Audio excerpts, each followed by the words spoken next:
Ramai orang beli emas sebab tengok orang lain untung. Tapi lepas tu, dia sendiri yang rugi. Sebab dia tak tahu 3 rule penting sebelum beli emas. Saya faham, ramai excited bila ada duit lebih. Terus beli emas. Ingat, mesti untung. Tapi sebenarnya, kalau beli tanpa ilmu, boleh rugi.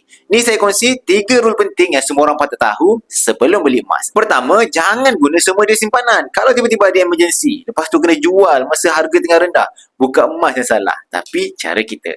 Yang kedua, guna duit yang takkan digunakan 2 tahun dan ke atas. Kalau bulan depan dah nak pakai, memang tak sesuai. Emas ni simpanan jangka panjang.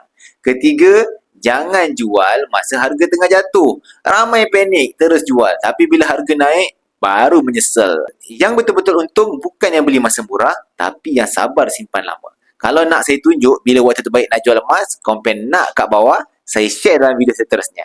Nak saya bimbing anda mulakan simpanan emas? Klik link di bio atau DM saya hari ini.